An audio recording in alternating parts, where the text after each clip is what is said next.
Top five. Yeah, girl, you ready to do this?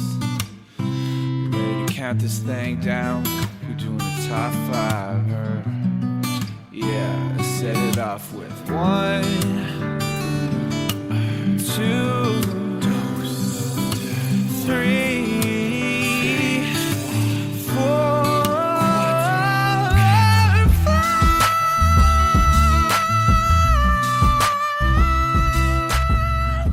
Hello, everyone. Welcome back to another episode of Ranked Top 5 Lists of Stuff That Don't Matter. I'm your host, Tuong La, and we're going to a land before time, everyone. Squaw, squaw, other prehistoric noises. Yeah. I'm very excited for today's episode. We have a very juicy episode with some very juicy brains that we'll be talking about our topic today. Yeah, brains are on the mind today because we are, well, it's going to be the month of October soon, and that's giving me the Halloween vibes. But by the time you listen to this, that might already be over, so I shouldn't be talking about brains. Seasonal references. No seasonal references. We're going to go back to my noises. Squaw, squaw. Excited to talk about this topic today that I'll tease out in a second. But before I do, of course, I have to introduce my guest today. And my very first guest here, oh boy, what is there to say about her? Canadian Comedy Award winner, as we always like to bring up on this podcast. I should really win something else. Yeah, you got to win something else for sure. I mean, just a Canadian Comedy Award. When is it going to be a worldwide thing? Let's see what else. She is basically the unofficial spokesperson for the Olympics. Lots of hot takes. Really putting the warm in Warmington here. It's an honor to bring Desiree Connors Warmington to the pod cavern again. Thank you so much, Tuong. I love doing these ranked episodes because it allows me to participate in my favorite hobby, which is getting really worked up about stupid things. It's why we get along so well, Des, is you commit to getting worked up about stupid things just as much as I do.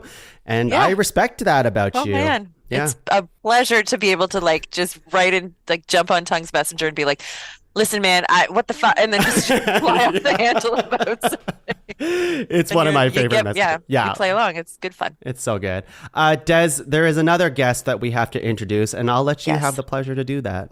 And the damn shame of it all is I only see Geoff when I rank with Geoff. I can't even think of the last time I saw Geoff in Flesh and Bones and we're in the same city. I just need to participate in more awesome stuff because Geoff exclusively works in the awesome stuff field. A fantastic actor and artist, Mr. Geoff McBride. Thank you. Geoff McBride. Hello. He's a real person. I saw him in person in the flesh and bones just a few months ago, and I touched said flesh and bones platonically, of course. And consensually. Consensually as well. Because I actually was like, no, we saw Des at the Fringe Festival. But it was just you and I talking about. Yeah, I think we sent a picture too of yes, wish you were here. Everyone loves that when they get sent pictures of their friends hanging. Don't you love that? I thought would you rather us not take a picture of us having fun together? It warms my heart for sure. Geoff, pleasure to have you in the pod cavern, especially for this juicy, brainy topic today. I know. I don't know how I got the reputation of being smart, but anyway, we'll see what happens here.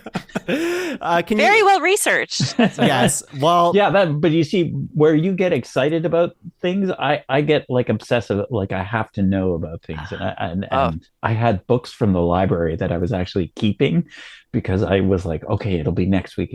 For this episode? For this episode. Yeah. This is. I'm so excited. So happy. One of them was a children's book that actually had a hold on it, so I actually had to take it back. But there was some poor child who had a project about mammals. Kids can wait. Kids can wait, Geoff. This is way more important than some 5-year-old needing to learn about this.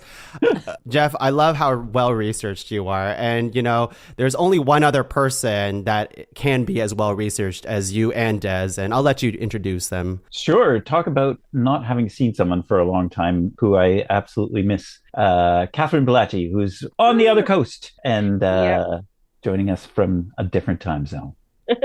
Thank you, Geoff. Yeah, I feel so far away sometimes. Yeah, I'm in Vancouver. And I actually, this past week, it was my 5 year anniversary of moving away from Ottawa. I Get can't out believe of it's been here. 5 years. Yeah. No way. It occurred to me today, like, oh, right. Time flies. Yeah. Wow, that's Hello. crazy. Thanks for having me back. I'm very excited about this topic as well. I'm excited for this. Now, I have to know, you have children of your own. Did Geoff take out the book that your child needed? That hold took forever. Yeah. I was wondering. I hated long hold. Yeah. So excited to have all three of you in the pod cavern today. This has been a pretty long time coming, doing this episode. Most episodes of Ranked are very research light, I would say. It's something that you can really just think about in the moment and be like, I can friggin' do that. Give me 10 minutes and I'll have my list here. But every once in a while, we have a topic that you kind of have to do some research for, gotta go to the library, gotta go on the internet, do some Googling. And I think about the history of this show and the three people who often do the most research for this podcast, or just know way more than I ever would as host of this podcast. And I thought of you three. So thank you for being here. Well, I'm flattered. I'm truly honored. Yes, thank you. Yeah. It was easy to get excited about this one. We're going to have a big brain off here, except for me. Again, I'm the stupid one of the group here. But I want to talk about what we're talking about today, which is prehistoric animals on today's episode. Top 5 prehistoric animals. And this episode, this is a cool thing that happened. So we often, well, not often, but like we used to get a ton of emails to the pod cavern. And then at one point, I kind of forgot plugging the email at the end of every show. So people probably forgot we even had one. But we have had a fan who has frequently emailed the pod cavern since basically it started. And this year, they emailed us about a topic that they would like to see in the final stretches of Ranked. And I'm like, you know what? Of course we're going to do that. So that fan is named Leo. Thank you for suggesting this topic. They gave me all of their favorites for this episode. I might shout a few out and their list that they've given me. But that's how this episode came to be. So prehistoric animals. That's awesome. By request. By request, I never do that. Anytime anyone requests anything, I'm like, fuck you, it's my show. But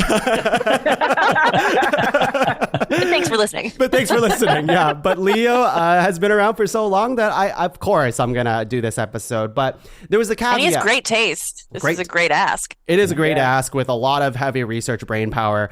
But there was a caveat to it, which is that we've done something similar to this before, which is I'm going to go into the ground rules right now.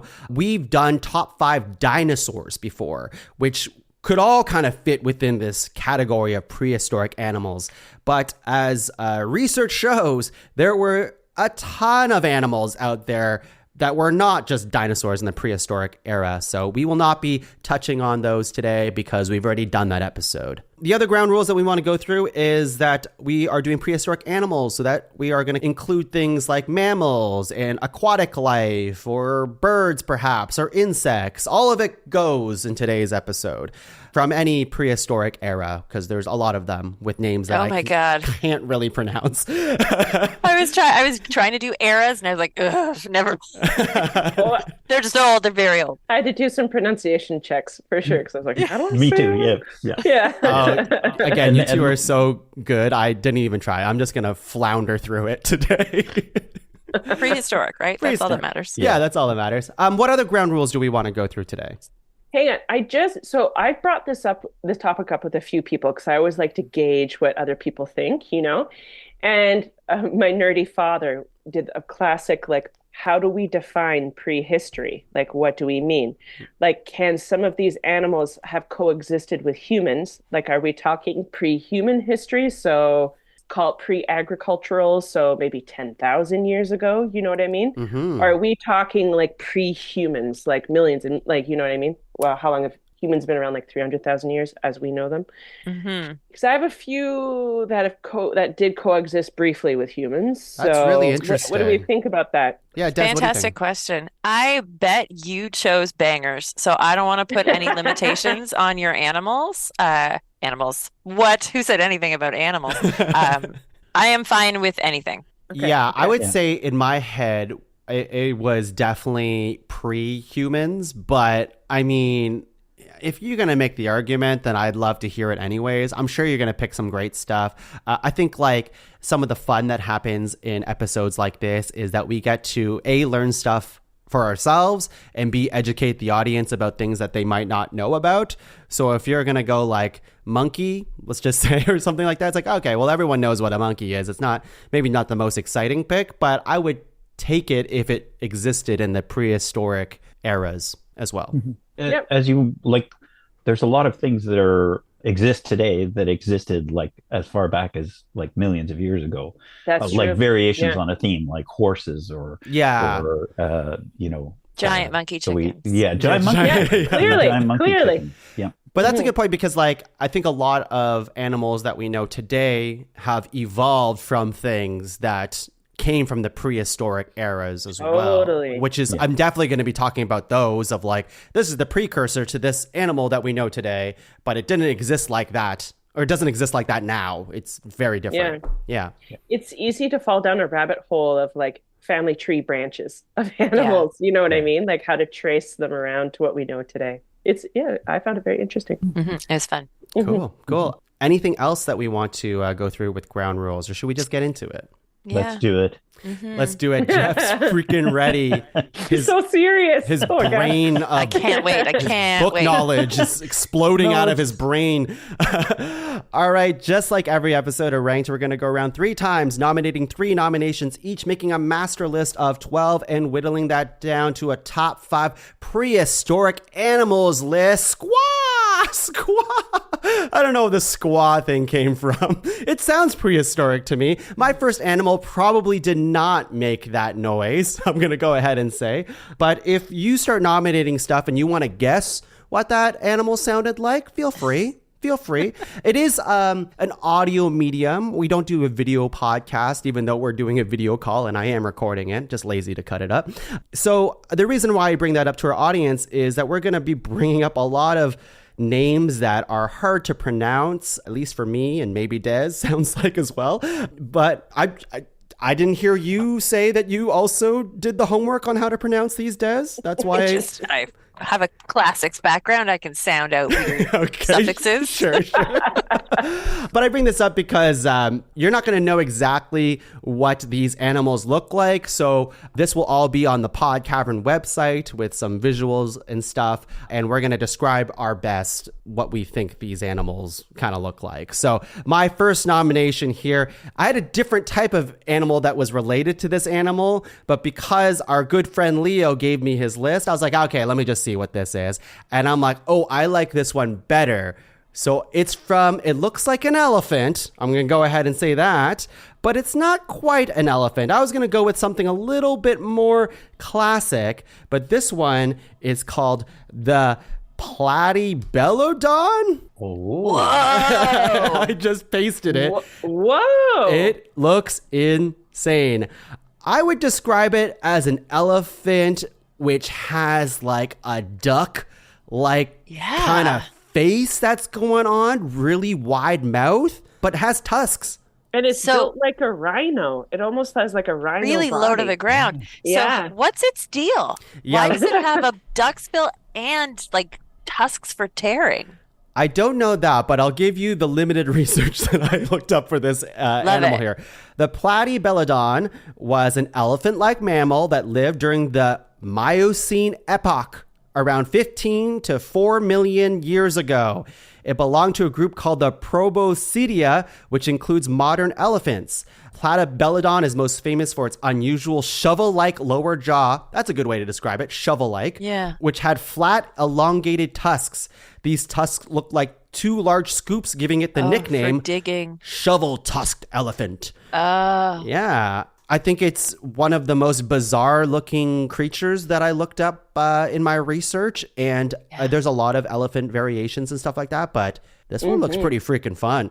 It's unlike anything I've ever seen. Yeah. I love it has like relatively small ears compared to the rest of it too, which is odd. And it has like a weird hump on its back. It's almost like a fascinating. wolf kind of Yeah, a Yeah. wolf Back. elephant. Oh, nature's hilarious. Yeah. That's great. I do love that feeling of like just nature, like just let's just try some shit out. Like let's just We have a bunch of parts. yeah. I just Evolution. Am I Yeah. right? and I'm Yeah. imagining two platypelodons kissing each other. Because look at those lips. They're just That's a very niche category on some website, I imagine. all right. Well, that's my first nomination. I'm gonna shorthand it as the shovel elephant face. Love it. All right, Des, what do you got? All right.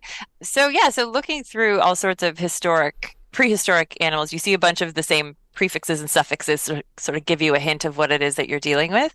And one is just my favorite of both of those. It is the mega for giant, lodon for teeth.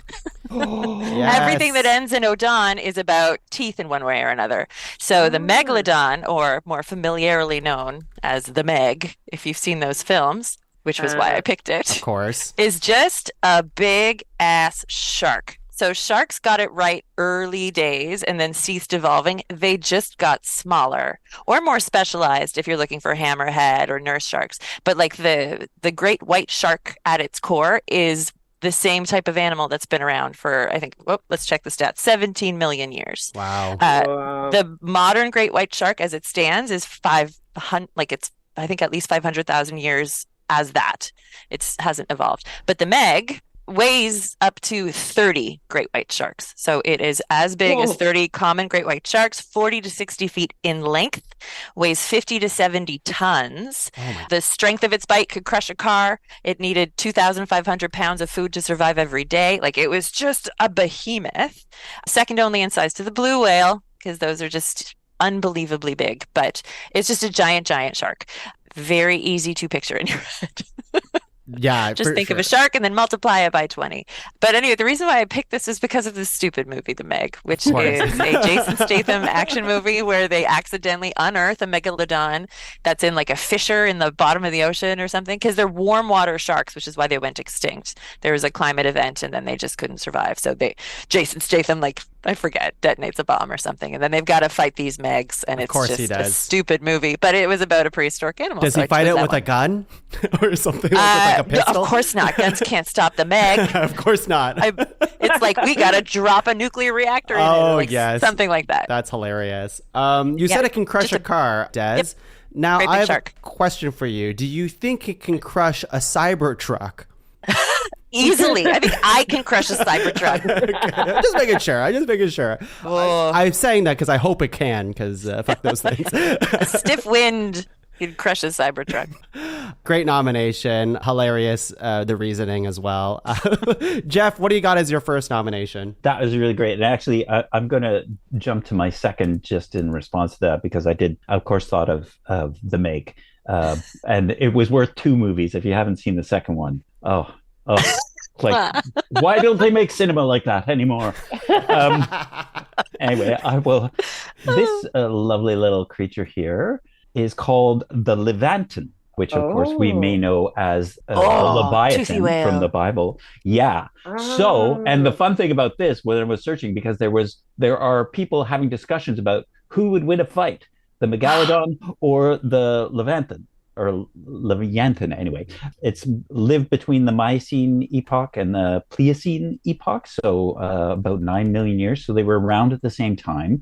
It's a prehistoric sperm whale. It's very, very similar to sperm whales of today, but it was one of the largest predators to ever exist. But it seems like every time you opened up one of these articles, it was always the largest predator that ever existed. But it was up to 17 meters long. And its teeth were like up to a feet long, and they're quite more substantial than a shark's tooth. So the betting was on this thing, because it basically could grab on, whereas sort of a shark kind of rips and tears, this thing can grab onto it and hold onto it and take a huge chunk of flesh out of it. Wow. And approximately, I think, 57 metric tons. And just a vicious thing. And similarly, they got a little smaller as the waters got colder and the food got scarcer. So yeah, that's just we can have that discussion about the toughest bastard in the sea. Oh, this thing looks cool. This thing looks cool. How would you? How will we describe it to the audience here in like shorthand? Well, it's very much it very much looks like a contemporary whale. It very much looks like the modern sperm whale, and its structure is very similar to that. It's just a bigger badass of a sperm whale, toothier, faster, but essentially has all the same characteristics of the sperm whale. Cool. It's a super whale. Yeah. I'm gonna put that. I put super big, badass, toothier, faster sperm whale. Or super whale for short. Or super whale. And I guess that's better than just sperm for short. But that's probably. Is it better? I don't actually. That's arguable. Is it Levanthan? How do you say this? It's actually spelled Livyatan. And it was originally called, and it is called the Leviathan Melville. So it's actually named after Herman Melville. Oh, wrote fun Moby fact. Dick. So it's essentially that is fun. Yeah. Okay. Which is why I also liked it. Big Moby Dick fan, Geoff is. Catherine, what is your first nomination? So when I think of prehistoric animals, I think of the Mighty Morphing Power Rangers. Heck yes. And my personal favorite, although I realized as I started researching it, I realized it was an entire subcategory of animal that like it actually isn't the proper name. So I chose what they think is like the most commonly known and the most like was kind of around the longest and had like the biggest population and stuff. It's called a Smilodon. But it's about otherwise, teeth. Exactly, Don, exactly. They're all Dons. Otherwise known as a saber-toothed tiger. Oh, That's called a Smilodon? A Smilodon, yeah. But like it's loading. There it goes. Colloquially known as like a saber-toothed tiger. Oh, for sure, yeah. There's this huge category of prehistoric cats that were all saber-toothed and all of these animals because they think most likely in the Ice Age it's how they were able to like cut through ice and stuff like that and like hunt. And so they did actually for a good amount of time they coexisted with humans because they died out they think around like 10,000 years ago because they were around during the Pleistocene epoch as well. So they think about 2.5 million years ago to about 10,000 years ago. And they found for the Smilodon, they found most of the fossils in South America. But there's all sorts of like saber-toothed cats, and they're actually not as closely related to like modern big cats as you think. It's apparently and this is when I fell down like a family tree of like big cats, is that apparently this was like a divergence, like a kind of split in the family tree that happened about 20 million years ago or something. But then their side of the tree died out and then the other side of the tree kind of continued. And that's what we know as like tigers and lions and jaguars and all the like big cats of today. So it's a weird split. But I mean, when I think prehistoric animals, maybe it's just the yellow ranger I'm thinking of, but I think like saber-toothed tiger, For sure. Exactly. Yeah. And like it turned into like an emblem for like a lot of different like sports teams and like, you know what I mean? Like Saber Alpha kind of like, it's just this like fierce kind of big cat from like the Ice Age, essentially. Big Voiced by Dennis Leary. Yeah, right. So when you think Ice Age the movie, yeah, exactly. Yeah, that's exactly what I'm picturing in my head. Exactly. Mm-hmm. Yeah. I did kind of think of a lot of those animals for sure. Sorry, go ahead. What's the cat? Oh, my question is not important. What is the cat's name? The saber-toothed tiger in Ice Age? Oh, I might have to Google that quietly if you continue the conversation. I'm just like it's like a normal man's name, right? Isn't it like it starts with Frank? a D? No, is that Dennis? Diego. Okay, that was good. He's bad in the first movie, so he's got a bad guy name. That's true. Diego. Yeah. But then he's good in the next 12. I don't know. That's right. Infinite number of Ice Age movies. So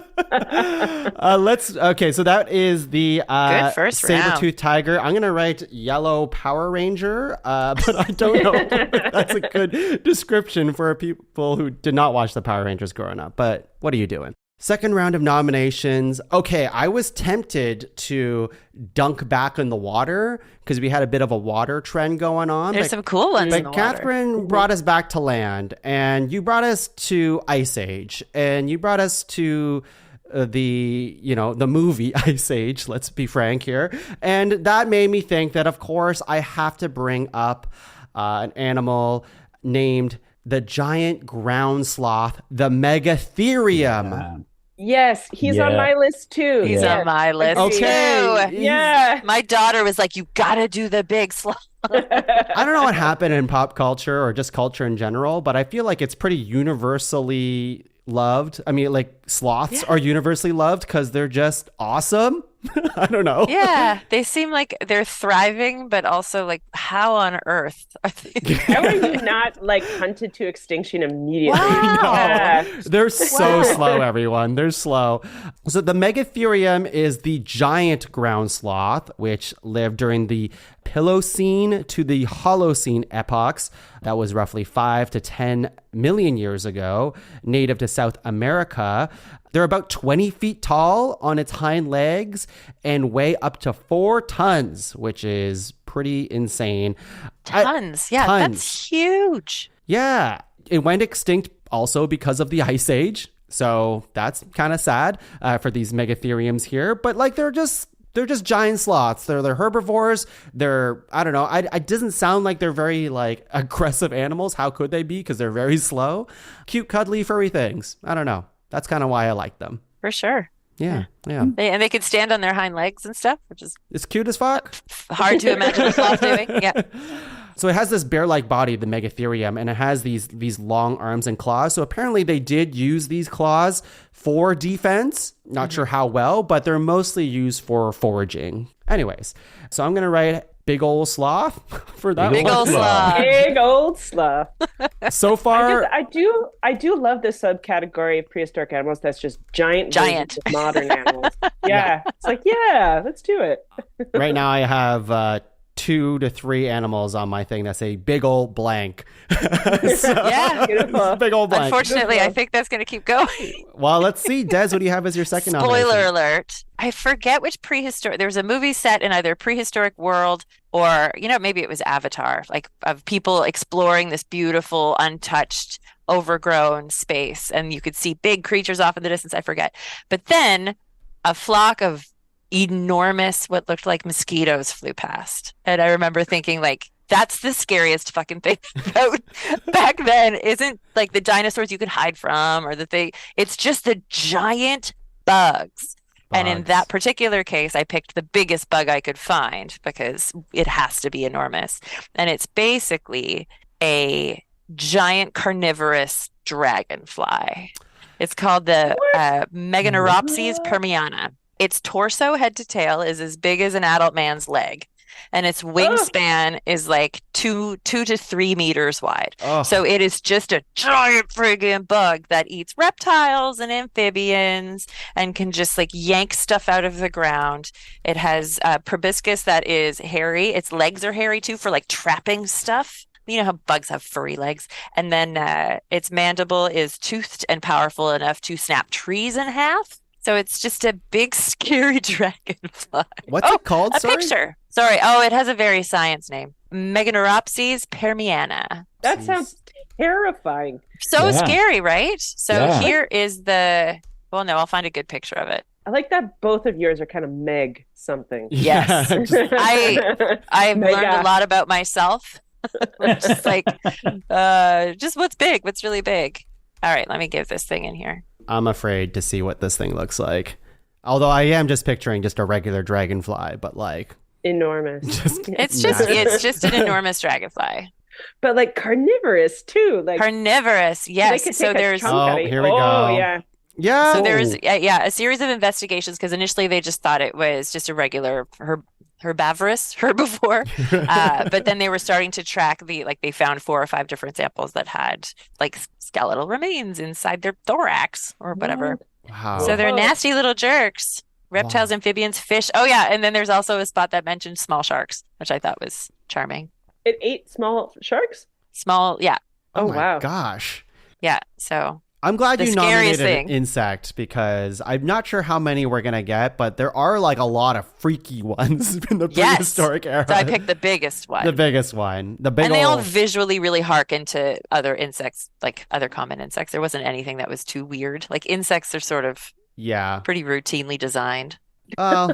Yes, Like they're just different types of like ants and spiders and things Kinda. like yeah, a big old ant. 3 legs, some have wings. It's Yeah, fine. that's Either right. side, yeah. Jeff, what do you have as your second nomination? Well, what is the most dangerous animal? Man, Okay, There you go.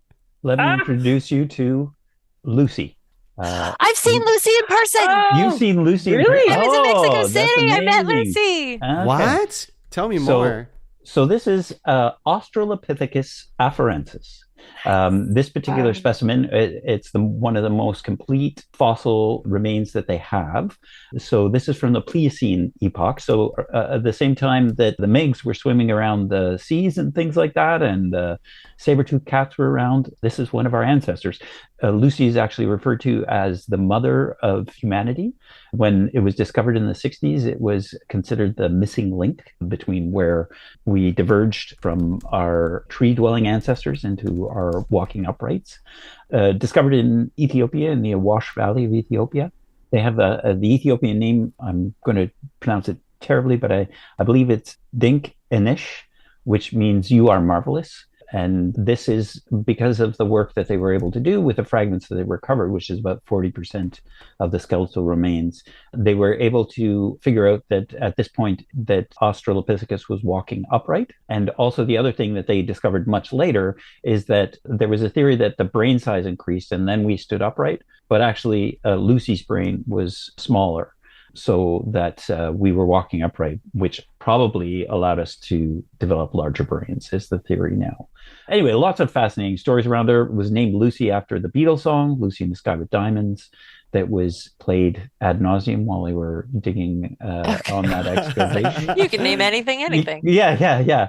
But yeah, so That's Lucy. so cool. That's so cool. Yeah, it is smart. really cool. Des, so Very you've cool. seen Lucy, you said? Yes. I spent a summer backpacking around Mexico in my ill-advised early 20s and spent some time in Mexico City and got to see a lot. Like Lucy is the centerpiece, but there's just so much like ancient human evolution stuff in that museum. It's an anthropology museum.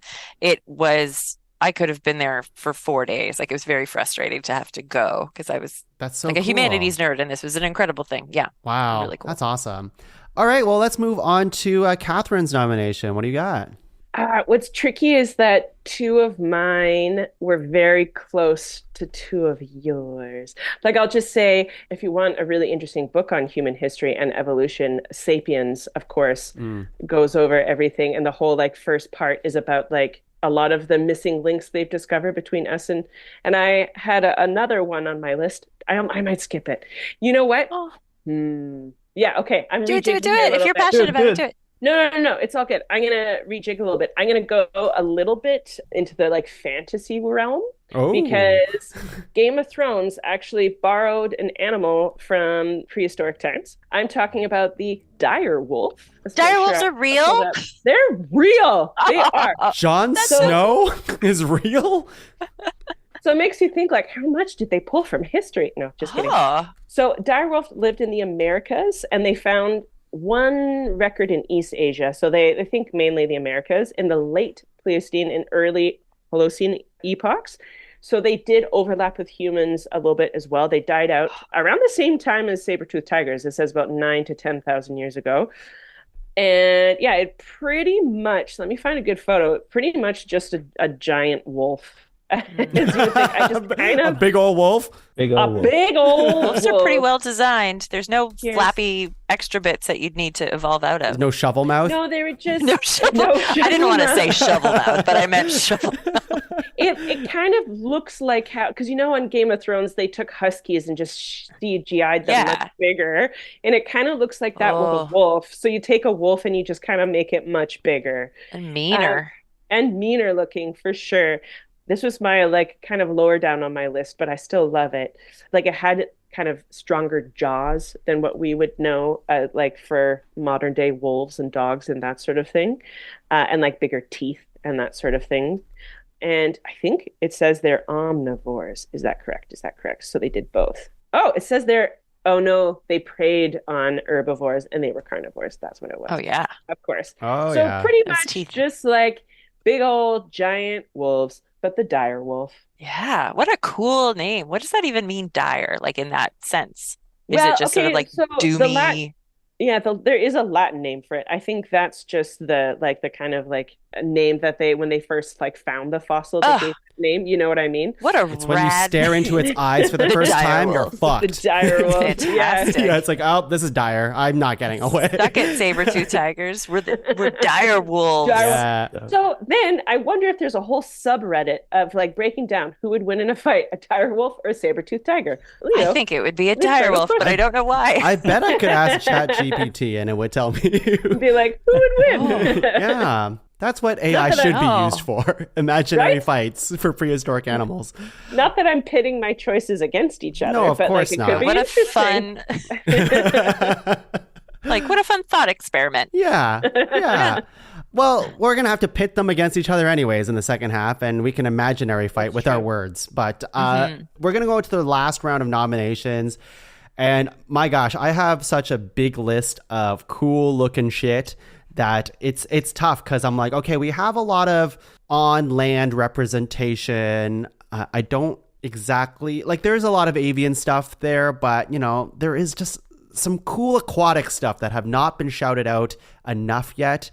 And you know, we got our sharks and we got like our sperm whale here, and I think we need the humble fish in here as well, but not so humble because this one kind of kicks ass. This one is called the Dunkleosteus. It's a armored fish. Whoa! It's a freaking armored fish, and I think it's super cool looking. Look at those choppers. It will mess you up here. The thing about this cool fish is like it was like obviously like just a big predator here. Like you got some mad. Yeah. It's a mean looking fish. It can grow up to 20 feet. It lived in the Devonian period around that's 350-ish million years ago. I'm sorry. And it has just really sharp jaws that can crush a bunch of things. You know, its prey, and it has just like a really cool defense mechanism as well. So it is known as one of the most terrifying predators in the prehistoric oceans from back in the day because of its size as well. Yeah. Wow. It almost looks like an armored piranha or Yeah, something. it looks like a piranha to Teeth. me. Yeah. Weird. At least the way cartoons represent piranhas. Yes. That's So true. there's a fun fact with its jaw here. It has the unique ability to open its mouth quickly and create a vacuum to suck in its prey. So it goes, well, whatever a vacuum I'm sounds. sorry, how does it go? That's how my vacuum sounds when I turn it on. And then its bite force is estimated to have been among the strongest of any fish, living or extinct. So What's up? that's what's up with this fish. Dunkleosteus. That's cool, man. That is I also perused the prehistoric fish, and the main takeaways, they are so ugly. So many of them are so ugly. They're so But this guy ugly. just looks like a piranha, so power to him. He's also handsome. Look at his face, though. Like, man, The eyes. Yeah. it's scary. It's scary. That's a fish. The artist renderings on some of these kind of considering they don't know anything about how most of this stuff presented color texture wise. Yeah. The artist renderings can make or break you on some of these.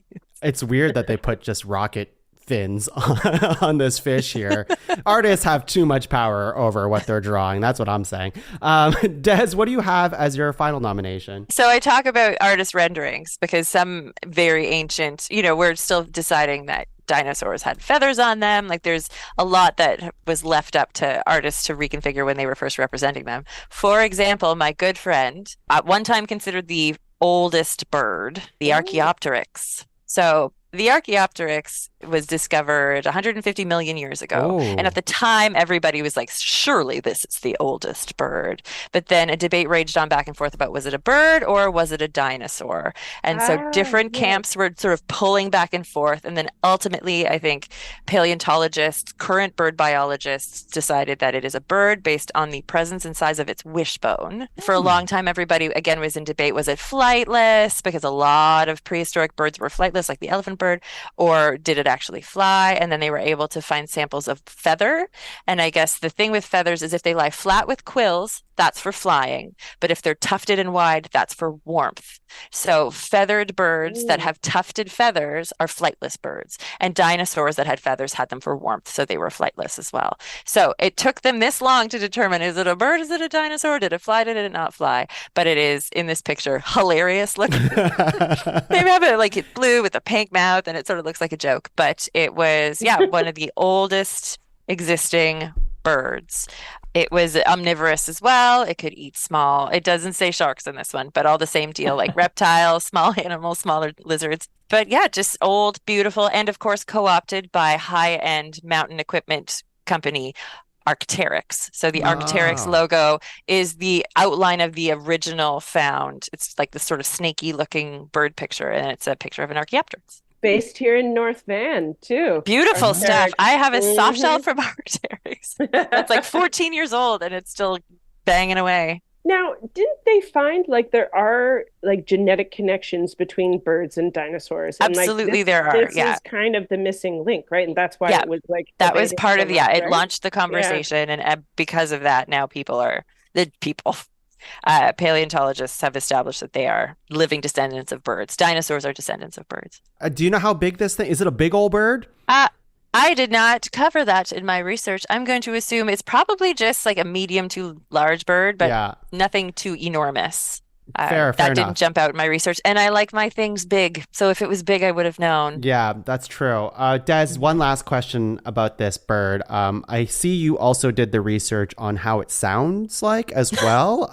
You covered it earlier. Oh, actually. I did. I don't remember one. It's just it's sort of like a mid baritone squaw. Okay. Oh, that's what I was doing earlier. Thank you. I didn't know. I don't know. I'm a descendant of the Archaeopteryx, apparently. Yes, I do believe they go squaw. Jeff, what do you have as your final nomination? Does it go squaw? No, it does not actually. And I'm going to pivot here because I had a fish creature too, but it's not gonna stand up to our armored mofo there.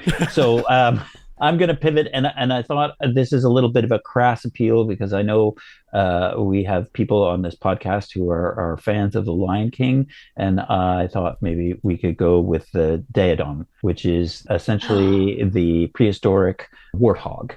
He's beautiful. Oh, I love He's him. handsome. Yeah, so they were very, very large in North America. The Oligocene to the Miocene.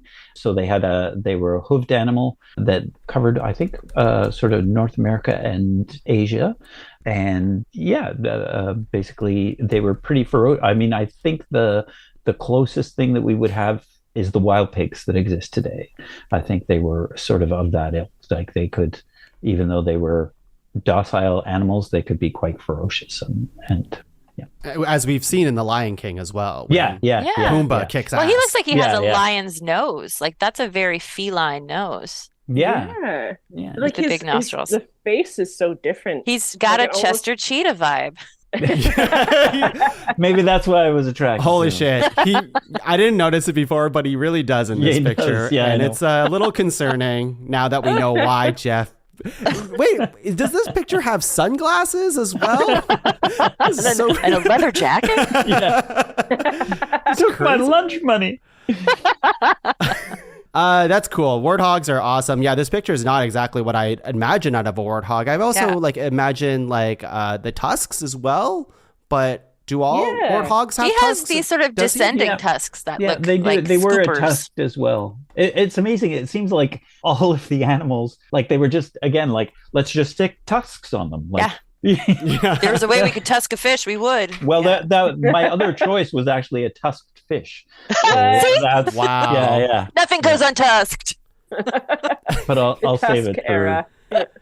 I want some tusks now. Why don't humans have tusks? But where would you put them? You could put them anywhere. They could come out of your chin. They can come out over your eyes. There's no rules. That's true. Neck tusks. is where I want them. Your neck? Yeah, neck tusks. You know, when I go It in would for make sleeping so comfortable. exactly, or when I go in for like a hug or something like that. Shing. Yeah, just lots of slit throats. Everyone, it gets really bad. Oh. Yeah, it gets bad. You can be What do your you own think about coat Tuong? hanger, Well, he's you know? nice, but he keeps killing all my friends and family. Great nomination, the Deodon. When I was a young warthog. Let's go into the final nomination here. Catherine, what do you got? You know what? I'm surprised this one hasn't come up yet. And it's kind of puts it in direct competition with one of yours, Tuong, and I'm sorry. But Do it. I know it's my sister's favorite, I think, just like animal in general, potentially, prehistoric or not. Oh, I know which one She you're has gonna pick. like she feels like a kinship with this particular creature. You know, I'm gonna go for it. I'm gonna go for the woolly mammoth. Of course, of course. Right. I feel like all of my choices were kind of stuck in the Ice Age and probably the movie a little bit too. But so I actually, in my mind, so when I was thinking of prehistoric animals, I thought saber-toothed tiger, and I also thought woolly mammoth, but I thought mastodon as well, if I'm thinking Power Rangers, right? Yeah. And apparently, so they're obviously different animals. They existed at the same time, and they're like cousins, but essentially the woolly mammoth was in colder climates, so like North America and stuff, and the mastodon was in warmer climates, and it was like kind of smaller and didn't have that funny domed head, and obviously was not woolly. So I prefer the woolly mammoth personally. So it lived in the Middle Pleistocene time. So what's interesting is that it's closer related to the Asian elephant today than the African elephant. And that was a genetic divergence about 800,000 years ago. So the African elephant and the Asian elephant aren't actually as closely related as you think. Like they have diverged. But these woolly mammoths lives in Siberia and North America. And they actually, they have a good idea of when they were around and how they interacted with ancient humans because they were in prehistoric cave paintings, a lot of cave paintings. Oh, And a lot of these paintings then discovered by Europeans in like it says like the 17th century or like rediscovered. Yeah, I just find them, so they did coexist with the early humans. I think all of my choices did. That's hence why I wanted to like put that up front. I was like, you're right. And then there's the kind of idea of like the genome project of trying to see if there's a way to like revive these woolly mammoths because they're really like almost fully complete like specimens that they found of them. Like that they're like, they were is there frozen. a way? Yeah. Because they were frozen. Exactly. Yeah. Is there a way that we can like revive them? And I'd be all for that. I think that'd be great. That would be super fun. Apparently they were like as vicious as like an elephant, you know, like they wouldn't have been dangerous or anything. Just like roaming around. Yeah. Talk we about hunted tusks. them like ancient. Yeah, right? They got Incredible big old tusks. tusks. Hanging out on the Huge. permafrost. Huge. Yeah, yeah. And we hunted them like at like ancient humans hunted them and stuff like that. And like they seem kind of like snuggly too. Like Yes. these woolly mammoths, you know? I like Just their nice hair guys. situation. Yeah. pretty Oh, cool. at the top. A little top. Yeah. It's like a flat top kind of like kind of Yeah. situation. Yeah. But I know it kind of puts it in direct competition with No, your that's first okay. Honestly, so- Woolly Mammoth was the Deserves first to be. nomination that Yeah. I thought of when I thought of this Yeah. topic as well. But then I saw Yeah. that freaking shovel face and I'm like, I fell in love. I mean, Fair. listen, it's a mop head elephant versus a shovel face elephant with big lips. I don't know. I don't I know. chose the one that Everybody Could wins. be. and then I thought, like, which one do I want to kiss? We already know the answer to that. I didn't realize that was part of the rubric. Yeah. All these animals, that's how I'm going to be Which ranking them. prehistoric animal do you most want to kill? Yeah, which one would I swipe right on in the prehistoric era? None of those toothy ones. I don't No. know. Oh, absolutely I was going to not. say direwolf, but that's a good point. No toothy ones. Tusks, yes. Teeth, no. Yeah, exactly. Is it bad that like anytime I see a woolly mammoth, as cool as they are, like I just picture Ray Romano's voice coming out of there. Also Ice Age, right? Like also yeah, exactly. It's like they're two of the same thing, right? Like, anyways. Well, that's our list of 12 prehistoric animals. I think it's a great list. How about we take a big old break, and when we're back, we'll rank top 5 prehistoric animals. We'll be back, everyone. Hello, folks. I'm Katie. I'm Vinny. And we host the Learn Real Good podcast. It's a comedy podcast about science. It's also a science podcast with comedy. Each episode, we interview a science grad student about their research. And we keep it casual, so you don't need to be a nerd to follow along. We also share some of the latest science news. I think you mean the latest science news. Well, people need to hear more about amphibians. Well, I agree with that. So look us up on your favorite podcast source and Learn Real Good. Presented by the Podcavern Network. Close enough. Top five. Hello, everyone. We are back. We are back in the land before time once again to rank some prehistoric animals. I'm back from taking a break and kissing every shovel-like object in my house. My lips are bleeding. I tried to kiss Laura afterwards, and she denied me, so I don't need her anymore. Honestly, I got my shovels in the garage, and I'm feeling good about that. So, what did you guys do in your break? Did you also kiss those objects, or I somehow managed to avoid it. Actually, no. Oh, that's weird. That's strange. Well, I thought we were all similar in the same way, but I guess we're not. I guess we're all... Okay, you do you, Tuong. Go for it. Yeah, I know what Captain Meatball's costume is going to be for Halloween this year. Oh! Get a little Shovel face. Yeah. He will be shovel face, and I'm just going to put 2 tusks on my neck and call it a day. Big old neck tusk. Big old neck tusks. All right. So prehistoric animals, gosh, we have so many that we haven't said. We'll save those for the honorable mentions, and we'll post them on the website at podcavern.com, of course. But I think, honestly, we have a pretty good spread of animals here. And I'm going to say them to you, audience at home, because you probably don't remember the names of all these animals. And we're going to do our best to remind you of all those. So we have, oh gosh, I'm going to butcher all of these. I'm the least qualified to be saying all of these names, but I'm the host and I get to do this part of the show, damn it. So here we go. Our list is the Platybelodon, which is the shovel elephant face. That beautiful face. Then we have the Megalodon, which is what Jason Statham fought in 2 movies. It's a big old shark. Then we have the Leviathan melveli, super big ass, toothier, faster sperm whale is what I wrote as the description here. Or you can just say super sperm whale, I think is what we landed on earlier. And then we have the Smilodon, otherwise known as saber-toothed tiger. That is my yellow Power Ranger power rap voice that I just did. And yeah, that's just the saber-toothed tiger. Then we have the Megatherium, which is the big old sloth. Then the Meganeuropsis permiana. It's the big old dragonfly. Des is not impressed with my pronunciation. But get this, my next one I can pronounce very easily, Lucy. Or otherwise known as the Australopithecus fracinus, which is the mother of humanity, or the missing link, the one that Des saw in a museum. Then we have the direwolf, Jon Snow's direwolf. Big ol' wolf. I guess it doesn't have to be Jon Snow. It could be any of the direwolves from any of the Stark family, I suppose. Then we have the Dunkleosteus, which is the armored fish that looks like a piranha and has that really cool jaw action with the boop, boop, boop, boop, boop, vacuum for a mouth. Then we have the Archaeopteryx. Archaeopteryx. That's what I just said. Don't correct me again, Des. I had it. And Archaeopteryx, which is the... I wasn't going to help you pronounce the dragonfly, but this one you have to, because I guess we would be insulting our friends in North Vancouver. Just wanted to see how you do. Yeah, which is that it's a bird. It's the we don't know. Very old bird. Very old bird. I think that's the only description we have for it. I wrote in my description, bird, old existing birds. Makes no sense.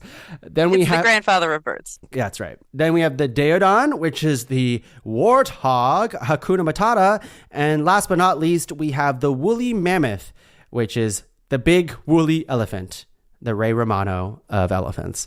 So that's our list over here. We'll do our best to keep reminding the audience as we go, but I think you got the gist. Again, you can follow along on the website. But now we have to star nominations for further consideration. And I'm going to go ahead and let Des star a nomination that isn't one of your own for further consideration. It is a good list, gang. Well done. But nothing, I mean, Geoff could sell me anything. So I'm going to start with the first of all of his because I want to nominate all three of it. I think the Leviathan melvillei, this, as we summarize, super big, badass, toothier, faster sperm whale, because it sounds so scary and unusual. I mean, as much as I love the Meg, it's just a big great white shark. It doesn't have any accoutrement that makes it seem like a prehistoric animal. Good word. But the giant angry sperm whale with like teeth. I don't know. I like that. Sperm with teeth. That's going to stick with me. Geoff, what do you want to star for further consideration that isn't one of your own? This is a very good list, and it's hard to pick one. You know what? I'm going to go with because it's just so friggin' horrifying, is the big old dragonfly. Okay. Like, that thing is like nightmare fuel for me. I mean, that's for real. The reason that I don't ever think about traveling to the tropics is just like the insects get bigger, and no, thank I you. am just such a Northern European person that I'm a bug whose face is as big as yours. No, thank you. No, thank you. So yeah, that's like, quite an image. Yeah, no, right? Yeah. No. It took me a while to crush a much tinier bug in the house yesterday because I was working up the courage, so I couldn't even imagine. A big dragonfly. And imagine how loud it would buzz. Like if you think about the buzzing of a small, it would just, oh God, so off-putting. For sure. Catherine, what do you want to star for further consideration that isn't one of your own? You know, I'm going to go with one of Geoff's as well. I'm going to go with Lucy because I had a suggestion was down the similar vein, like the kind of ancient human idea, like the steps between us and our cousins, our primate cousins. I love it. Yeah. Yeah. All right. And for myself, I'm going to star. This is tough. This is a very good list. But I think I'm going to go ahead and star the woolly mammoth. We have to talk more about it. Now, anytime. The ones that are starred so far is the big dragonfly, the Meganeuropsis burmiana. I'm going to keep butchering this name. The super sperm whale here. We also starred Lucy and the woolly mammoth. So I'm going to open up to the floor right now. Is there any other nominations on this list, including your own now, that you feel should make the top 5? Now, we all know these are great nominations. We already said as much. They're already on the list. But what is actually could make it over the finish line here? What are we thinking? I'm tempted. Go ahead, Geoff. No. So polite of us. I'm tempted to star the Meg just because, like, maybe it's because of those movies or something that it's like it's on people's minds. Like, you know what I mean? It's popular. Both of those animals, like the giant shark and the giant whale. Giant shark and the giant whale. It like the prehistoric ocean must have been terrifying. Like, so glad we did not exist. Well, I guess ancient humans existed back then. Yeah, those guys were stayed out of the ocean.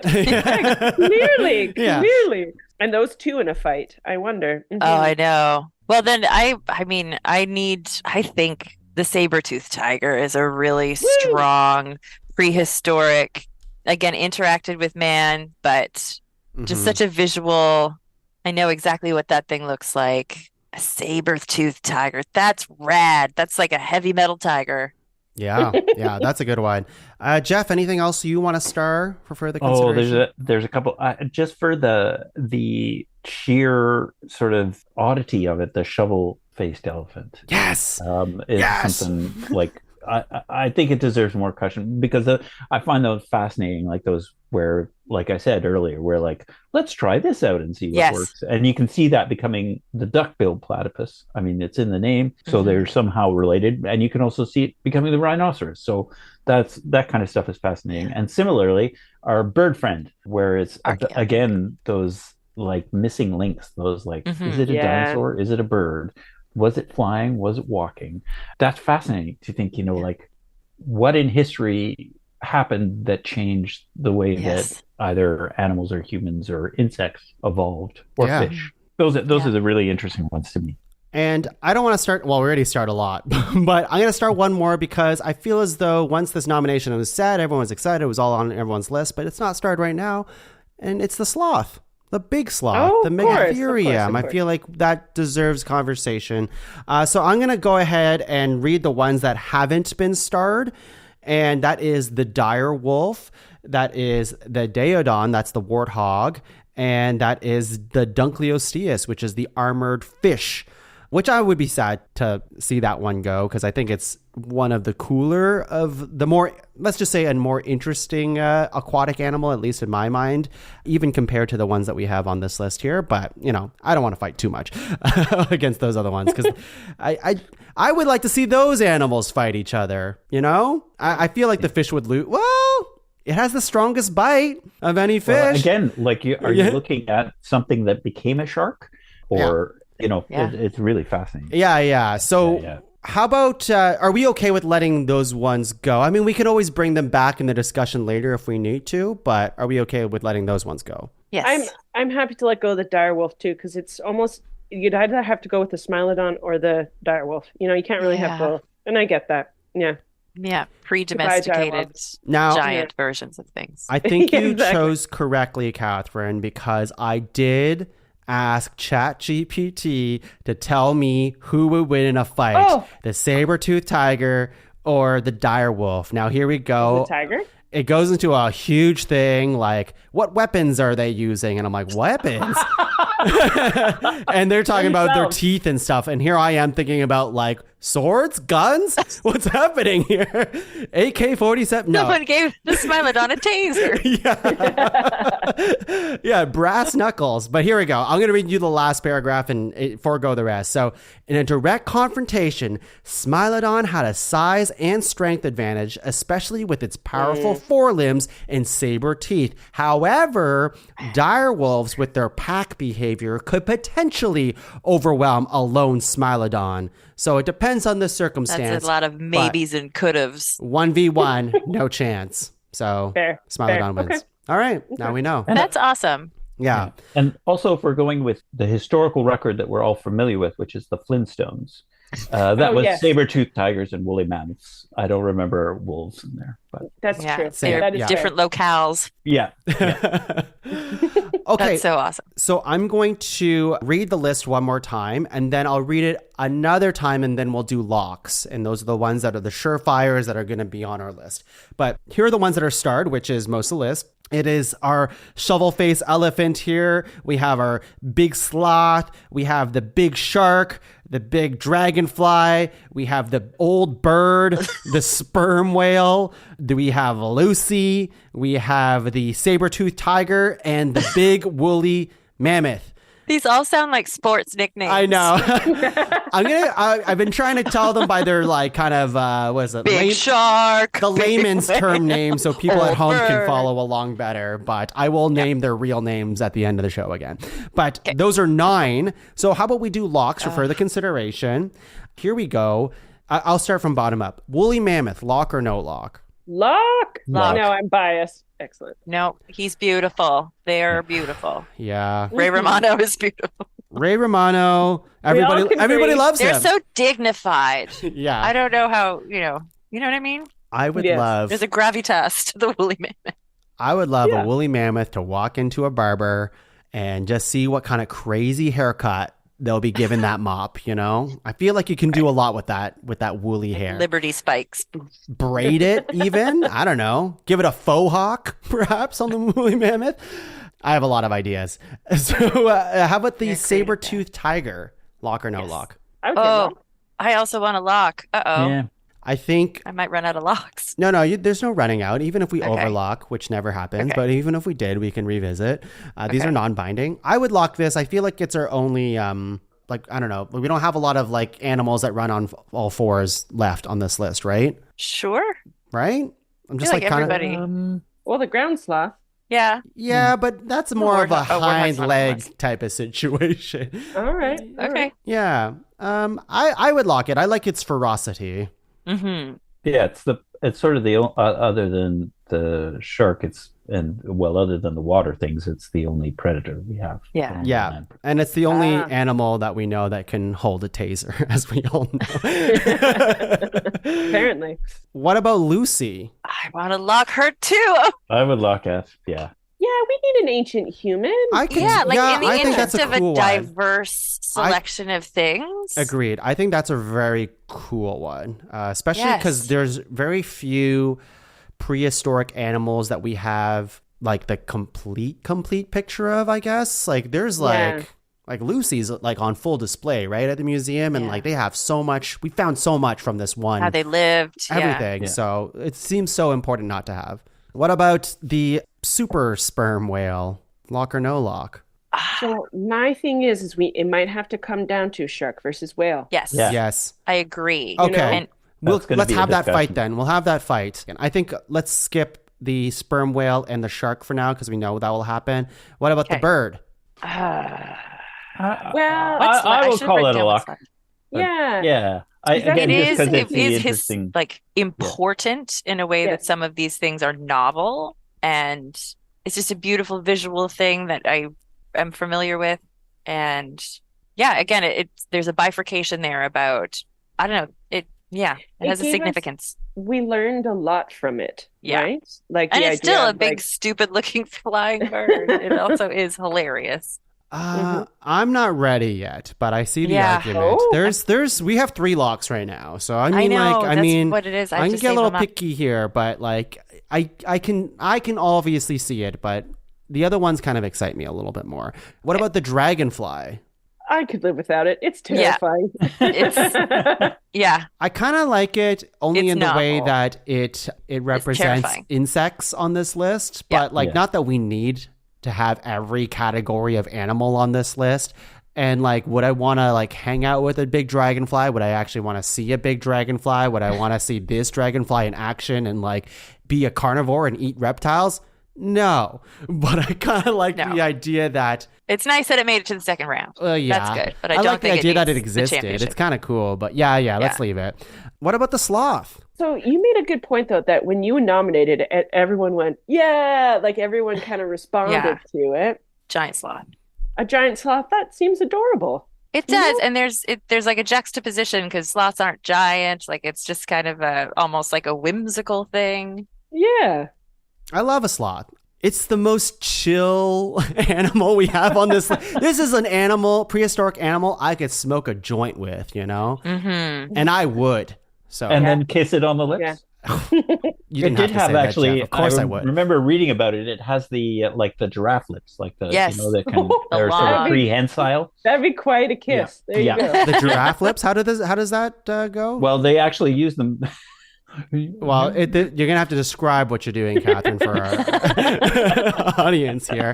Their lips. No, like, it's too almost- erotic. It's a family show. Yeah, They almost basically like grab they can things. stretch Yeah. their lips Yeah. out and And grab curl things. and position their mouths in a I don't Yeah. see They how can that's use them like you would use like a hand in a mitt. yeah. I don't see how that's any different than how I kiss right now. So Oh, poor Laura. I'm married, by the way. So, how did that happen? Okay.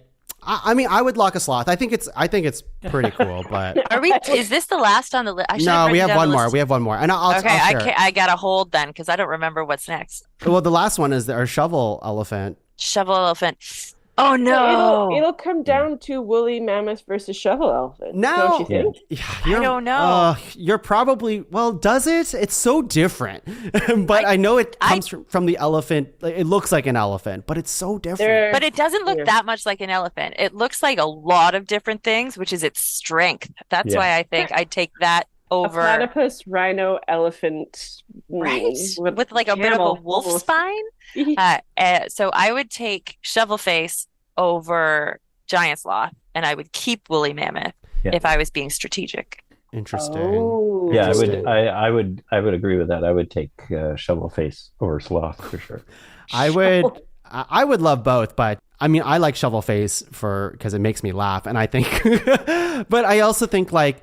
And here comes what like my main argument, what I'm going to make probably through the rest of this episode here is that like I think the joy of a prehistoric animal is how creative and different and just wild shit was back in the day. So when I look at some of these animals, which is just the big old versions of like existing animals, it's cool, but it doesn't excite me as much as something that is just kind of fucking weird.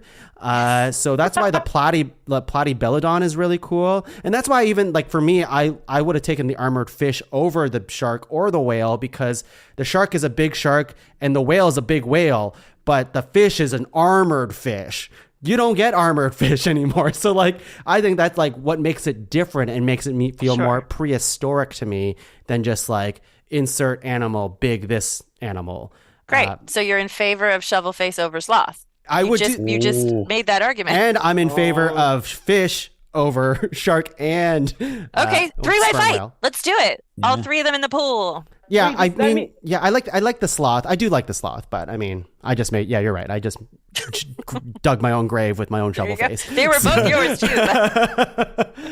So with that, I'm going to tell you which ones are locked, and then we just have to duke out the rest, which is, so we have woolly mammoth, we have saber-toothed tiger, and Lucy, who are locked, and we just need two more. The ones that are in contention are the Platypelodon, the shovel elephant face, the Megatherium, the big sloth, the Megalodon, the big shark. We'll throw the fish back in, the Dunkleosteus, which is the armored fish, and the big bird, the old bird. And the sperm whale as well. So out of those six, we need to pick two. But we can have a fight for it seems like we have a face-off between the aquatic animals. I don't know. Oh, damn it. Like you're saying one aquatic animal? Oh, yeah, because we couldn't do two because we only have two to choose from. We have two to choose from. And I would like to table just locking shovel face because I think we were all on the same page with that. I like shovel face in removing giant sloths from consideration. Yeah. Yes. That's what you were saying. Yeah, I'd be okay with that. Okay. But then we only have one left, and we've got like four very good. Okay. So wait. So just it's either the fight between the three aquatic animals, or we throw the bird in there too. But let's get rid of the bird. Let's get rid of the bird. We need an aquatic thing. We need an aquatic thing on this list. We don't have one. The bird is cool, but maybe we're just not as excited. That's it. Bird. Yeah. And that's okay. Yeah. We recognize its importance, blah, blah, blah. Let's talk about these crazy creatures of the sea. Monsters. Show me monsters. Show me the freaks. Okay, so it is the fish, sperm whale, and giant shark face off here. I already made my argument for the fish. What do you guys think about the rest of this here? I get what you're saying, that fish like looks more prehistoric. Like when you think prehistoric animals, it looks quite like it wouldn't exist today. It's scary. But I also like when I think prehistoric animals, I do like maybe it is the idea of the like Leviathan or something from like the Bible, or I think of something more like that too, you know? Yeah, totally. Like I think mythical thing almost, you know. The amazing thing about the sharks is that they haven't changed. Yeah. Like, and that's part of that's part of the mythology around them too, is that it's essentially the same animal that existed millions and millions and millions of years ago, which and I know I'm arguing against my whale, but it is, and it's huge, and there's just something about a real giant sea monster that feels and it's kind of cool that it was like both of them. Oh, we got that right the first time. Like we didn't need to put evolutionarily they're like the gills we didn't need to put armor on it. Yeah, we made it a little cool. smaller. What are you saying? Armor's cool, but armor means you aren't the greatest predator in your field because you have to be protected against something. But that great white shark wasn't getting tussled up by that many research creatures. said he was top dog. Then why does he need a shield? I disagree. That's why he's top dog, is he knows how to equip himself or herself to. I wonder how many of your little fish it would take to keep my giant shark alive. I'm gonna ask the chat GPT again. 2,500 pounds of your stupid shark. Here's my question: shark bait. And I'm just stirring the pot because at the end of the day, they're all really cool animals here. But let's look at the rest of this list that we have in front of us here. Okay, we have our elephant. Everyone knows what the elephant looks like. We have our saber-toothed tiger, basically a tiger with really big fangs, and we have Lucy, which looks like humanish, monkeyish. And so these are all very we can all picture these animals very clearly in our minds, even without That's why we put Bloodabelodon on there. And I think we don't have enough freaks on this list, is what I'm saying. There weren't that many freaks on the list. There's not a lot It's true. We could have more freaks. We can have more freaks. Tongue, I think your fish is boring. What's boring about it? Did I say it had a vacuum mouth? It looks like a piranha. It looks like a piranha. It doesn't look that different. It's not that much of a freak. I think you think it's more than it is. No. I don't know how to argue this except saying no, you're wrong. What about this face? It's like a fish-sized, fish-shaped fish. I'm just going to keep putting fish not that pictures. Different than common fish. Keep putting fish. That's a freaky face. That's his bones. Okay, put scales over it. What about this one? Like a fish. I don't know if that's... Whoa. I don't know. Was that an artist rendering, though? You never know. I mean, they're always on. This is my point. None of these are around enough for us to do a full rendering. But when you think of like classical prehistoric, like maybe I'm starting to lean towards the shark. Oh, now you're just like inundating the chat with your That's not I know. That's not going to win this race for you. No. Clip art isn't going to get you there, Tongue. Okay, I'm going to start drawing it. I'm leaning towards the shark because you're right. They had it right the first time, and they just they've been trucking along for millions of years. It's a nod to perfection. Yeah, and I mean, your second picture there, Tongue, is very sharky. Like if that's the same animal, you have a dorsal fin and then the two anterior fins, right, and the shape of the tail. So I don't know whether this thing became a shark or is related somehow, even in that family, but it's. We could, I mean, this is the weird thing is like, at which point, what's the point where you're like, this is cooler than the thing it became? Or whatever. All right. Right. I think the only way to settle this is the way we settled the saber-toothed tiger versus the direwolf, which is a face-off asking the internet. ChatGPT. Who would win in a fight? A battle? I'm sorry, 70-ton shark versus like a fish-sized fish? Do you want to know? You're going to waste... Do you know how many trees it takes to run ChatGPT? Electronic footprint of running ChatGPT is not worth this fight, Tom. It is. And here it is. A battle between Dunkleosteus, Leviathan Melville, and Megalodon would be an epic clash between I do want to know. Sorry, I thought... Okay. No, it's all three of them. I thought it was just the two, and I was like, this is a waste of time. Here we go. It would be an epic clash between three of the most fearsome predators in prehistoric marine history. Each of these creatures ruled the seas during different eras and had unique adaptations for hunting. So let's break down how they compare, which I'm going to skip all of that. So we're not going to Thank you. And here we go. Fuck. All right, here we go. I was going to say, it's more like two fearsome predators and a fish. Can I go ahead and say I don't want to play this game anymore? No, I'm just kidding. No. Here we go. I'll Are you taking your fish and going home? Yeah, I'm gonna go ahead and take my bag of Cheetos and go sit in the corner here. Hang out with the warthog. Who won? In a direct fight between these ancient sea giants, Megalodon likely stands as the victor, but Leviathan would put up a strong fight. Yeah. Dunkleosteus, while formidable, wouldn't fare well against the larger, more advanced predators. So go fuck yourself, Tongue Law. So are we going to go with the Meg? Are we going to let AI decide for us? Well, I think we're letting Jason Statham decide for us. So the Meg and the Meg 2 win this argument. So let's lock it in. Let's lock it. Fantastic. I can live with that. But now we still have to rank Yes, them. we do. So I'm going to remind the audience what we just settled through all of that epic clashing. So we have the Meg, we have Shovelface, we have Lucy, we have Smilodon, and we have the woolly mammoth. That is our 5. What is number 5 here? I'm tempted to put Shovelface as number 5 just because none of us had ever really heard of Shovelface before. Isn't that more exciting? You know what I mean?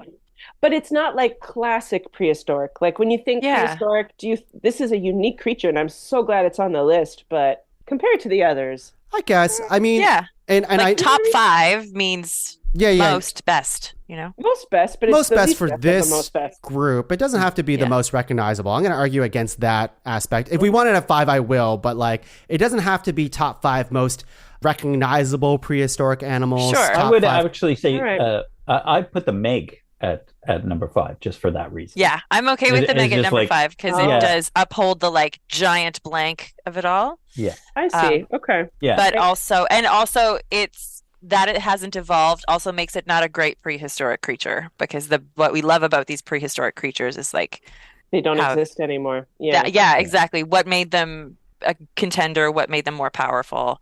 And how did that get honed? So yeah, Big Shark 5. So, Okay. so Megalodon number 5. All right. I can live with that. What is number 4? Is it Shovel Shovelface now? Yeah, Yeah. yeah. Yeah. In my heart of hearts, because I love arguing for this fucking freak, I could argue it all the way to the top, but I don't think that would ever happen. So I'm okay with number 4. I was prepared to offer Lucy at number 4. Oh, But No, I think Lucy would be high. Yeah. She's one of our ancestors. Yeah, She's yeah. selfish. well, and we we haven't love her. exactly done a stellar job. Like a lot of the things on this I list know, are but extinct because of That's things not her fault. that we did. But And the Ice Age. And the yeah, Ice yeah, Age. yeah. That's true. yeah. also Yeah. humans kind of suck. We suck. Okay. fair. We There's- are the worst. There are so much cooler animals out there than us, and I mean, our ancestors were cool, sure, but like we suck. And that, yeah, you have to honor it in the consideration of a prehistoric animal, like what she Yeah. achieved working with tools, the evolutionary Fire. Wasn't contribution, she- first to walk erect, that is a huge launching off point for the species. Yeah. So if you think about it, not being like I tech didn't- bros and Starbucks, it's more like, look at what she did. Now Look at humans what she walk erect represents. in a different way. Just boners Oh. everywhere. Sorry. Not me, though. Who let him in here? I'm a tech bro, man. Buy my crypto. So what is our number 4? Is it Lucy? I'm okay with Smilodon at 4. Whoa. No, wait, Oh. Shovelface is 4. Didn't we determine Shovelface is 4? We almost said it, but We're looking Jeff at 3. Jeff was offering Lucy at Oh. 4. So Yeah, I'm I was, just, No, I was you're offering wrong, Lucy at Jeff. 4. Okay, fair enough. I'm okay with Lucy at 3. Yeah. Like, Yes. I get your arguments here. Okay. Yes. Okay. Sure. okay. All right. That just leaves 2 of mine as the 1 and 2. So I'm okay with Good that. job, Catherine. I think it's They're kind of unfair that iconic. Catherine, They're all she did iconic. was watch Ice Age 1 through 12. You know what? Double respect to Catherine, because she went last, which meant she had to watch other people eat up her stuff. And the fact that she And I had still to pulled shift- out the win. I had to shift a little bit there because Yeah. of it. Yeah. Also, Hey, thank so you. even in the you. last place category, still got numbers 1 and 2. I can't That's gotta believe be it's something. a team effort here. It always has been. It's not Catherine's win. Nobody wins. Nobody all wins. Except Catherine's going to say she wins after. All right. What is number 2? I'm tempted to put Smilodon as number 2. Yeah. Like Saber-tooth I would say tiger number Smilodon 2. too. Yeah. Yeah. Everyone loves a woolly mammoth. Everyone just Yeah. loves it. You're right. It was the Yeah. first thing I thought of, for sure. Right? Yeah. And so that's Yeah. why I said, it's why I pulled it out last, because I was like, I'm surprised no one has said it. Like, come Yeah. on. Just a giant boom, boom, Mammoth. big carpety mammoth with that little flat top, Flat Yeah. top. that part on the top where funny you put little your head. sloth. And he kind of talks like this. No, I can't do a Ray Romano. I can't. I can't. Just he's like a Jersey derp. Hey guys, I'm a whirly. I can't do I it. don't think anybody can do Ray Romano, but Ray Romano. It's a That's not bad Not out of bad. the hat, though. way better than me. A little Kermity, but who am I to Yeah. judge? I couldn't get it at Quarter all. life. I agree. Everybody loves a woolly mammoth, and it's cool as shit. And then also, I would hang with a woolly mammoth. I would For also sure. smoke weed with a woolly mammoth. I know I said that with There you go. with the giant sloth, but And Tung's character, in order to make it onto Tung's list, he has to want to kiss your mouth, yep, smoke weed. yep. I don't priorities. know. Yeah, Priorities. my persona today is very questionable. I got the tech A bro. little bit extroverty today. I had to like off balance the intelligent people on this podcast with a little bit of just jester. chaos. I appreciate it. Yes, that's right. All right, so our list here is we have number 5, Megalodon. Number 4, our beautiful, exquisite Platypelodon, Shovelface. Then we have Lucy, who is our, I can't say it. Jeff, you have to say this one. Australopithecus africanus. Thank you. Then we have the Smilodon and then the woolly mammoth. That is our list. That's a pretty good list. Yeah. Good list. Pretty great list. Proud of us. I want to do a little bit of honorable mentions. There is a ton of prehistoric animals, so I'm not sure if we'll get to all of them. So the rest you can just see on our website at podcavern.com. But I'll let each person maybe just say 2 of them each and just give your short description, because I feel like when we usually do honorable mentions, you can just say something and everyone's like, oh, I know what that is. But for this, you're going to have to say the name and then a short description anyway, so it might take too long. So I'll let Geoff give me 2 honorable mentions that you have. Sure. One that I was the Orach, which was the cattle, which is a descendant of the cattle, which you can see, again, was painted on cave paintings. So it was just it was like an ox kind of, right? Yeah, a large, I think the name actually means wide ox or large ox or something like that. I did want to shout out the Mammuthus trognetheri, which is the largest of the, was on my list, but the largest of the mammals. But it was the one that they hypothesized was the one that crossed the Bering land bridge that existed. Ooh. That then humans followed, and there was a migration that went back and forth of basically following the mammoths for food. But you got that one, Catherine. So That's cool. Yeah, Awesome. Catherine, what do you have? Give me 2 honorable mentions. So what's interesting is I was going to mention Homo erectus, which is essentially, from what I understand, the next step past Lucy. And for a time, they thought Lucy was Homo erectus, and then they realized it's actually something different, because Homo erectus was mainly in Asia, and I think they found Lucy in like South America, Central America, something like that. Ethiopia. Oh, no, Ethiopia. Oh, Yeah, different. yeah. Oh, so then this is what there's a debate between the out of Africa theory versus the out of Asia theory. And those are the 2 kind of like Homo erectus versus Lucy's long name. So I was going to get into that, but I was like, too similar. My other thing was just another giant version of a common animal is the short-faced bear. It apparently was a bear that was like only even twice the size of like a polar bear. And ironically, there's a theory that it blocked people from crossing the land bridge for a little while because they kept on getting picked off by this like giant bear. Yeah, so those were my 2 that were kind of honorable mentions. I love that. Cool. Des, what do you got? Nothing. I had a list of 10 things, and they all got said and covered either during honorable mentions or during the actual rounds. No way. So great job, team. That's great. Yeah, and Wow. 10, I was like, I should probably prepare 10, but I thought for sure I would just need my first 5. And then no, I got increasingly panicked with each round and was able to get them all in. Oh, that's fantastic. Okay, so I have a few. Well, I'll just say 2. There is the Elasmotherium, often called the Siberian unicorn. Cool. Is very cool looking. I mean, I know we're doing pictures for the people at home, but I'll just send a picture to you guys. Looks like a big kind of rhino thing. Oh, wow. Oh, Yeah. Right? Looks kind of cool. And then last one is the Basiolosaurus, which its name is King Lizard, which I thought was a freaking cool name. It looks like a lizard whale. But once Geoff said his sperm whale, I didn't think we could get another whale looking thing on this. So yeah. So if you want to see the rest of our honorable mentions, go ahead and check out podcavern.com. But I'd like to thank my guests today, Des, Geoff, and Catherine, for nerding out and braining out with me on today's episode. Thank you for having us. Thank you. Yeah, that was fun. Geoff, was it worth all the reading and stealing children's books? That's not how the library works.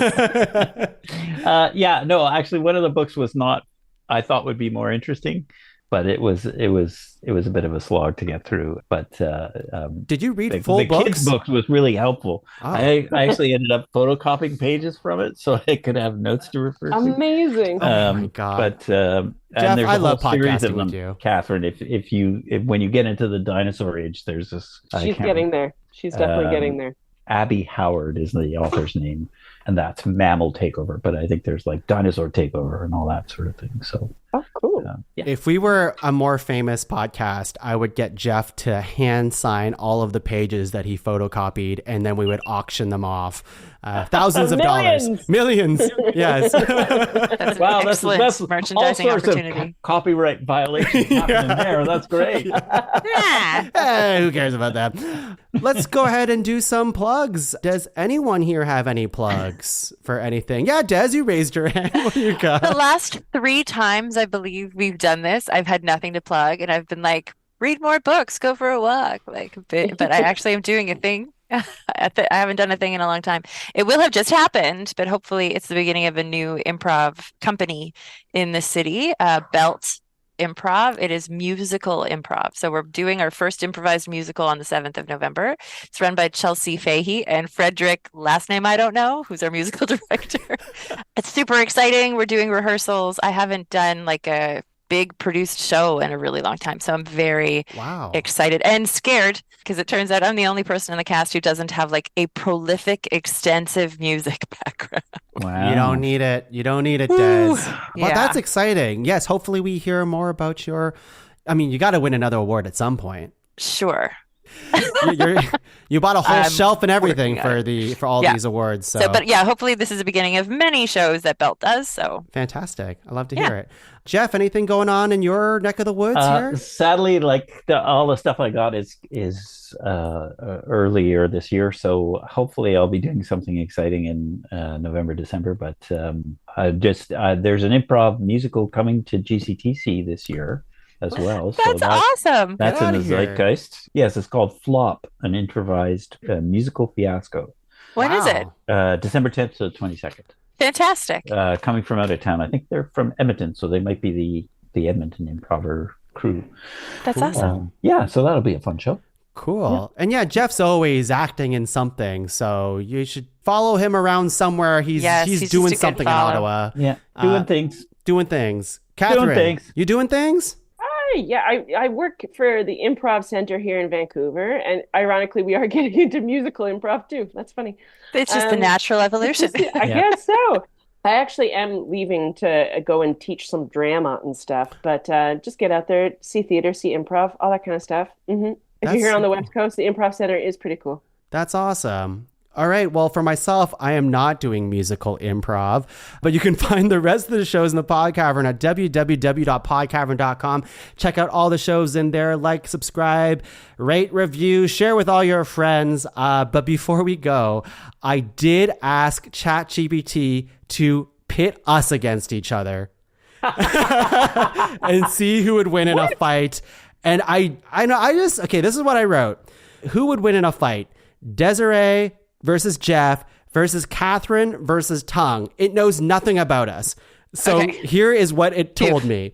Des, your strengths are you're a quick thinker, adaptable, and clever in sticky situations.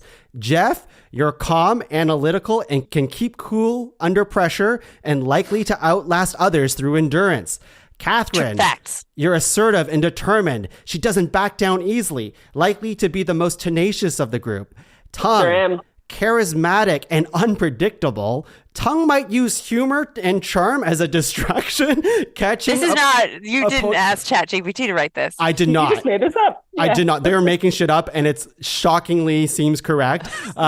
Catching opponents off guard is my thing. So here's the outcome in the fight. It says nothing about strengths. Like it does, but I didn't want to get into it. It's too much. It's like those are horoscopes. That is our strengths, actually. What I just read was our strengths. And then we have fighting styles and weaknesses and all this stuff. But here we go. In the outcome, Des would likely use her intelligence to avoid Catherine's aggressive attacks, waiting for the right moment to strike. Geoff would bide his time, observing everyone before stepping in to take advantage of their mistakes. Catherine would be the most aggressive, possibly taking out an opponent early on by exhausting herself in the process. Tuong would be the wild card, confusing the others with his unconventional style and possibly capitalizing on the chaos. So the final prediction is, in a chaotic free-for-all, Tuong's unpredictability might give him an edge, but Geoff's calm analysis and patience could lead him to outlasting everyone. Des would be crafting, while Catherine's determination could help her power through, but also make her vulnerable to counterattacks. final prediction is Geoff or Tuong could edge out a victory, with Des close behind due to her strategic mind, and Catherine likely delivering a strong performance but tiring out from her aggression. You front-end loaded too much. I just went too hard. You went too soon. It's the excitement of the fight. This imaginary fight was just wild to see. That was exciting. This is exciting. I'm invested in these characters. Oh, they're us. That's hilarious. Geoff would have to beat Tuong. I mean, Geoff, you'd have to. That's funny, Why? 'cause Why? Every time I've done like martial arts or anything, that's all. My strategy is always to go, because I'm so small. It's always to go like try to surprise early. So I always tire myself out. So they didn't get that part right, but yeah. Anytime. hilarious. All right. Well, that's it for us. Thanks again for listening, and we're going to go kiss our shovels. See you later, everyone. Bye. Bye. Bye. Thanks, friends.